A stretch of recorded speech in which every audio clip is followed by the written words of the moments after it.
बेटा कल हमने कॉन्सेप्ट किया था कि अगर हमारे पास कोई भी लाइन गिवन है, उसकी डायरेक्शन में हमने कोई वेक्टर इक्वेशन निकालनी है, तो उस वेक्टर इक्वेशन को हम कैसे निकाल रहे थे बेटा, a प्लस लैम्डा बी। ठीक है। उसके बाद अगर हमसे वेक्टर इक्वेशन के बाद कार्टेशियन इक्वेशन हमसे अगर पूछ रहा है, तो कार्टेशियन इक्वेशन हम कैसे निकाल रहे हैं, कार्टेशियन इक्वेशन निकाल रहे हैं बेटा x minus x one by में a, y minus y one upon में b, z minus z one upon में c। A B C direction ratio है बेटा, जिसकी डायरेक्शन में वो वेक्टर लाइन गिवन है। ठीक है, जिसकी इक्वेशन हमने निकालनी है। ठीक है बेटा, अगर दो पॉइंट से पास होने वाली कोई इक्वेशन है, मान लीजिए सपोज कीजिए वेक्टर ए और वेक्टर बी से पास होने वाली है, तो उस वेक्टर की इक्वेशन हम वेक्टर इक्वेशन वेक्टर की फॉर्म में हम कैसे निकालेंगे, a plus lambda time of b minus c और vector b plus lambda time of a minus b. या तो बेटा इस टाइप से निकालेंगे वेक्टर इक्वेशन। कार्टेशियन इक्वेशन अगर हमने निकालनी है, तो कार्टेशियन इक्वेशन हम कैसे निकालेंगे वो देखिए बेटा। कार्टेशियन इक्वेशन में हम क्या कर लेंगे, बिल्कुल इजी से हम निकालेंगे।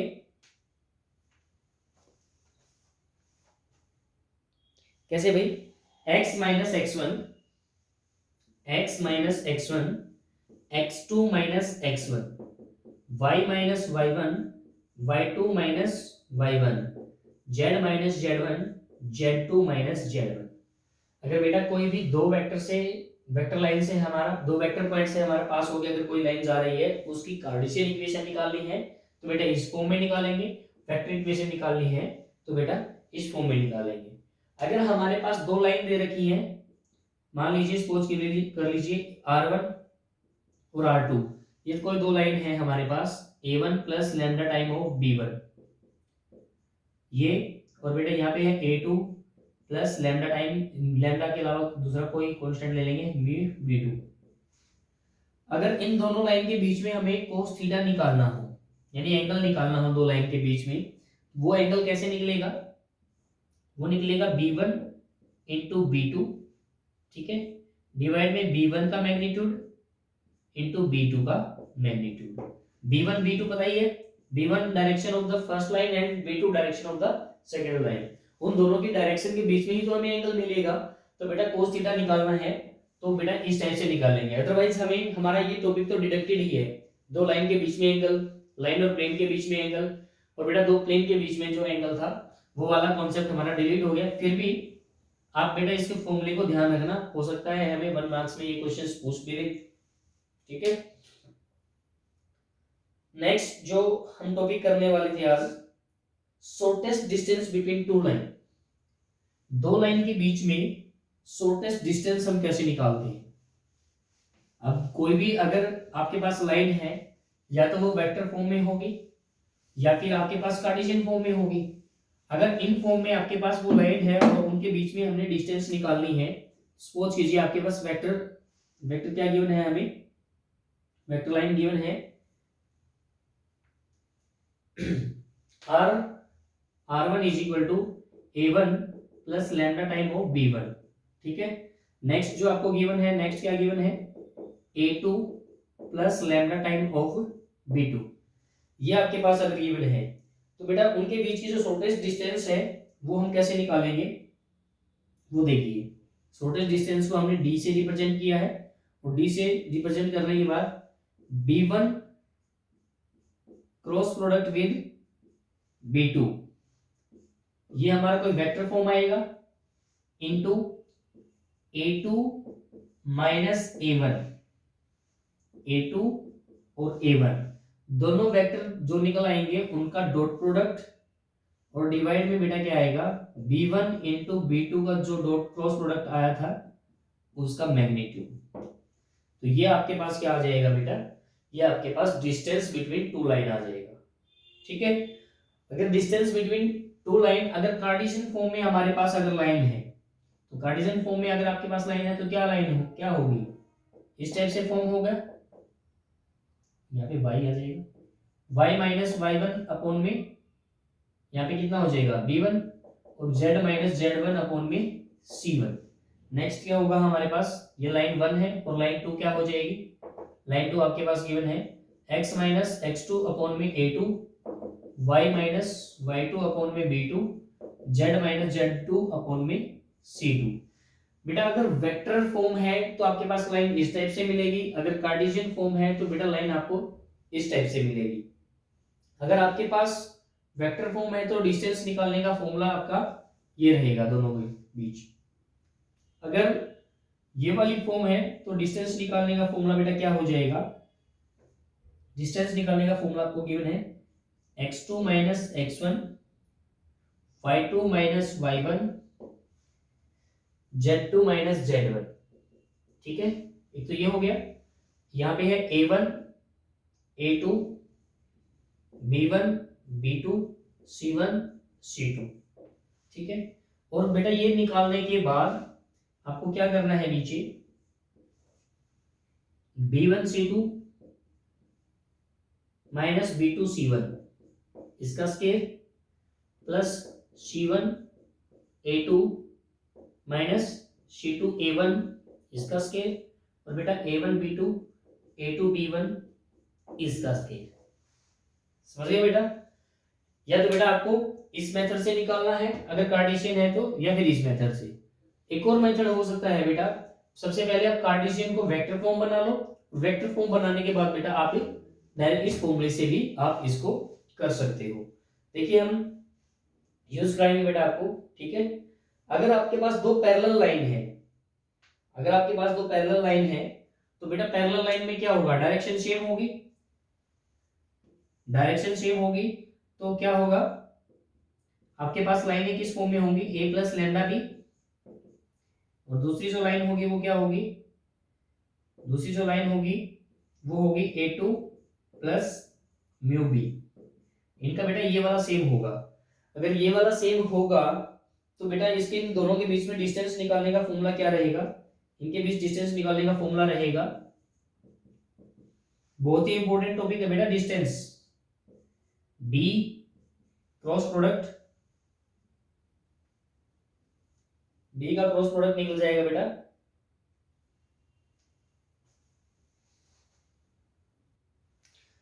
बी का क्रॉस प्रोडक्ट निकल जाएगा a2 माइनस a1 वेक्टर के साथ। ठीक है, और डिवाइड में आ जाएगा वेक्टर b का मैग्नीट्यूड। बेटा ये कब है, जब हमारे पास दोनों लाइनें क्या हैं, जब हमारे पास दोनों लाइनें पैरेलल हैं। ठीक है, r1 पैरेलल टू r2 है, तब हमारे पास डिस्टेंस फॉर्मूला ये रहेगा। अगर हमारे पास दो नॉन पैरेलल लाइन है उनके लिए डिस्टेंस फॉर्मूला ये रहेगा। ठीक है, नॉन पैरेलल लाइंस को बेटा हम स्क्यू लाइन भी बोल सकते हैं। स्क्यू लाइनें क्या होती हैं, स्क्यू लाइनें ऐसी लाइनें बेटा जो पैरेलल ना हो और बेटा जो इंटरसेक्ट भी ना करें, पैरेलल भी नहीं होनी चाहिए और इंटरसेक्ट भी नहीं, पैरेलल भी नहीं होनी चाहिए और इंटरसेक्ट भी नहीं करनी चाहिए, ऐसी लाइनों को हम बेटा क्या बोलते हैं, स्क्यू लाइंस बोलते हैं। यानी कि वो कहाँ होंगी, डिफरेंट डिफरेंट प्लेन्स में वो लाइनें होंगी, तो उनके बीच में डिस्टेंस निकालने का फॉर्मूला बेटा हमें ये गिवन है। तो स्टार्ट करते हैं बेटा क्वेश्चन नंबर फर्स्ट से। Show that three lines with the direction cosine. ये बेटा क्वेश्चन हमने कल कर लिया था। अगर आपको डायरेक्शन कोसाइन दे रखे हैं तो आपको क्या क्या गिवन है, L1 L2 L3 गिवन है। फर्स्ट का गिवन है ना हमें। देखो बेटा आपको क्या गिवन है, डायरेक्शन कोसाइन ऑफ लाइन ये गिवन थे बेटा, ये गिवन थे और ये गिवन थे। आपके पास तीन लाइनें हैं, फर्स्ट लाइन के डायरेक्शन कोसाइन ये दे रखे हैं, और सेकंड लाइन के बेटा ये दे रखे हैं, और थर्ड लाइन के बेटा ये दे रखे हैं। तो आपको पता है जब भी म्यूचुअली परपेंडिकुलर होता है तो बेटा वेक्टर्स का डॉट प्रोडक्ट क्या होता है, जीरो होता है, और हमने शो करना है कि ये तीनों की तीनों लाइनें म्यूचुअली परपेंडिकुलर हैं। अगर बेटा उनका स्केलर डॉट प्रोडक्ट जीरो होता है तो हम यहाँ पे ये कह दें L1 dot L2 plus M1 dot M2 plus N1 dot N2 अगर जीरो आ जाए तो बेटा फर्स्ट जो टू लाइनें हैं वो आपस में परपेंडिकुलर हो जाएंगी। अगर बेटा L2 into L3 N2 into N3 N2 into N3 अगर ये आ जाए तो बेटा लास्ट वाली दोनों लाइनें भी परपेंडिकुलर आ जाएंगी। अगर L1 dot L3 m1.m3 n1.n3 अगर ये जीरो आ जाए तो बेटा फर्स्ट और थर्ड भी हमारे पास जीरो आ जाएंगे। तो बेटा डॉट प्रोडक्ट तो आप कर ही सकते हो, यानी कि आपको तो प्रोडक्ट ही करना है क्योंकि आपके पास क्या है, कंपोनेंट गिवन है। अगर कंपोनेंट गिवन है तो इनकी तो डायरेक्ट मल्टीप्लाई करनी है आपको, और मल्टीप्लाई करके आप शो कर दोगे कि ये इस टाइप से जीरो है, और जीरो है तो ये क्या होंगे, म्यूचुअली परपेंडिकुलर होंगे। नेक्स्ट क्वेश्चन देखिए बेटा क्या गिवन है, show that the line through the points 1 -1 2 3 4 -2 is perpendicular to the line through the point 0 3 2 and 3 5 6। बेटा ये जो पहले जो दो पॉइंट गिवन है, इन दोनों पॉइंट से जाने वाली लाइन परपेंडिकुलर होगी किससे, बेटा लास्ट वाले दोनों पॉइंट से पास होने वाली लाइन। यानी कि हम सपोज कर लेते हैं कि पहले जो दो पॉइंट है वो है आपके पास ए और बी, दूसरे जो पॉइंट है आपके पास वो क्या है, सी और डी। अगर आपके पास पॉइंट्स ए के कोऑर्डिनेट दे रखे हैं 1 -1 2, और बेटा बी के दे रखे हैं आपको 3 4 -2, तो ए बी के कंपोनेंट निकाल लेंगे। ए बी के कंपोनेंट कैसे आ जाएंगे, x2 - x1 y2 - y1 z2 - z1 से आ जाएंगे। इसके कंपोनेंट आ जाएंगे कितने भाई, 3 -1, y2 कितना है 4 -1, और ये कितना है बेटा -2 -2, ये कितना आ जाएगा बेटा, 3 में से 4 1 गया 2, और ये कितना आ जाएगा 4 माइनस माइनस प्लस हो जाएगा, ये आ जाएगा 5, और ये कितना आ जाएगा बेटा माइनस का 4। इसके ए बी के जो कंपोनेंट आ गए बेटा वो इस टाइप से आ गए। अब आपके पास क्या गिवन है, दूसरे जो कोऑर्डिनेट गिवन है वो सी के कोऑर्डिनेट है 0 3 2, और डी के है बेटा 3 5 6। क्या हम सी डी के कोऑर्डिनेट भी इसी टाइप से निकालेंगे, और इसी टाइप से सी डी के अगर कोऑर्डिनेट निकालें तो कितना आ जाएगा 3 2 और 4 आ जाएगा। ठीक है भाई, अब आपको शो करना है कि इन पॉइंट से पास होने वाली लाइन, इन पॉइंट से पास होने वाली लाइन के परपेंडिकुलर है। मींस हमने क्या शो करना है कि A B perpendicular C D show करना है। अगर A B perpendicular C D है तो हम क्या कहें कि इसके जो कंपोनेंट होंगे और इसके जो कंपोनेंट होंगे उनका डॉट प्रोडक्ट और सम क्या आना चाहिए, जीरो आना चाहिए। सपोज कर लेते हैं ये हमारे पास a1 है, ये a2 है और ये a3 है। नहीं, ये a1 b1 और c1 लिख लेते हैं बेटा, इनको a1 b1 और c1, और इसको मान लेते हैं a2 b2 c2। अगर हमने ये परपेंडिकुलर दिखाना है तो क्या करेंगे, a1 dot a2 plus b1 dot b2 plus c1 dot c2, ये हमारा जीरो आना चाहिए। तो 2 की 3 से मल्टीप्लाई करेंगे कितना आ जाएगा 6, 5 की 2 से करेंगे 10, -4 की 4 से करेंगे तो 16।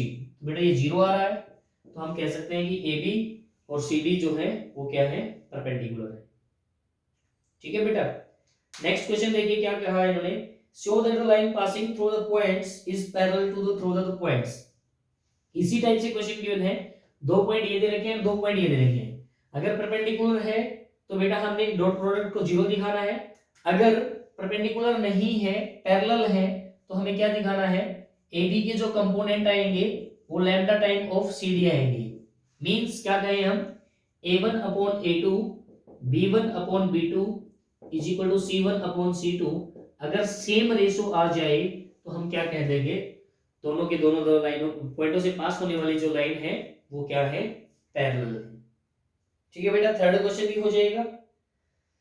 नेक्स्ट फोर्थ क्वेश्चन देखिए, find the equation of the line which passes through that point is parallel to that. यहाँ पे हमें क्या करना है, इक्वेशन निकालनी है, और इक्वेशन वाले को बेटा बताए थे ना, वेक्टर इक्वेशन और कार्टेशियन इक्वेशन। इन्होंने तो हमें बताया ही नहीं कि किस फॉर्म में इक्वेशन निकालनी है, तो आप बेटा किसी भी फॉर्म में निकाल देना, अगर आपसे ये कहा ना कहा जाए, या फिर दोनों में निकाल के आ जाना। इन्होंने कहा है कि इक्वेशन ऑफ लाइन निकालिए, इक्वेशन ऑफ लाइन, ठीक है, हमने निकालनी है। पासिंग पॉइंट क्या है, पासिंग पॉइंट्स हैं 1 2 3। अगर पासिंग पॉइंट 1 2 3 है तो ये हमारा वेक्टर ए क्या बन जाएगा, आई कैप 2 कैप और 3 कैप बन जाएगा, आई कैप 2 जे कैप 3 के कैप बन जाएगा भाई। और नेक्स्ट जो पैरेलल है, पैरेलल किसके है, parallel to vector 3i cap 2j cap minus 2k cap की है। तो बेटा इसके अलोंग हमारे पास लाइन क्या बन जाएगी, इसके अलोंग हमारे पास लाइन बन जाएगी, इस पॉइंट से पास होने वाली लाइन बन जाएगी i cap plus 2j cap plus 3k cap. ठीक है, आपके पास वेक्टर ए ये बन जाएगा, और वेक्टर बी क्या बन गया आपके पास 3i cap plus 2j cap minus 2k cap. इस डायरेक्शन में जाना है क्योंकि इसके पैरेलल जाना है। तो हमारे पास वेक्टर इक्वेशन क्या बन गई, vector equation of a line passing through a, passing through vector A and in direction B। तो क्या बन जाएगा, A प्लस लैम्डा बी बन जाएगा। A प्लस लैम्डा बी कैसे बन जाएगा, i cap 2j cap plus 3k cap plus lambda of 3i cap 2j cap minus 2k cap. बेटा इस टाइप से आपका वेक्टर इक्वेशन आ जाएगा। और कार्टेशियन इक्वेशन भी आप निकाल लोगे इजीली। कार्टेशियन इक्वेशन कैसे आ जाएंगे भाई, x minus x1 passing point हमारे क्या हो जाएंगे, ये हो जाएंगे x1 y1 और z1, और वो जो पॉइंट्स हो जाएंगे वो हमारे पास क्या हो जाएंगे, वो उसके डायरेक्शन रेशियो आ जाएंगे 3 2 -2। ठीक है, तो क्या कर लेंगे हम, अगर हमारे पास वेक्टर इक्वेशन के बाद कार्टेशियन इक्वेशन हमने लिखना है तो पासिंग पॉइंट्स ये हो जाएंगे x माइनस 1, उसका डायरेक्शन रेशियो आ जाएगा i वाला बेटा 3, y माइनस 2 उसका डायरेक्शन रेशियो आ जाएगा पॉजिटिव 2, और z का आ जाएगा तो z माइनस 3 अपॉन में माइनस 2। तो इस टाइप से बेटा आपका क्या बन जाएगा, ये कार्टेशियन इक्वेशन बन जाएगी। ठीक है, होप्स हो कि हमने ये 4 क्वेश्चन जो समझाए हैं ये आपको समझ में आए होंगे। इन्हीं से रिलेटेड बेटा आप आगे प्रोसीड भी कर सकते हैं, और आगे जितने भी क्वेश्चन आएंगे वो भी आप उनको सोल्व कर सकते हैं। ठीक है, थैंक यू स्टूडेंट।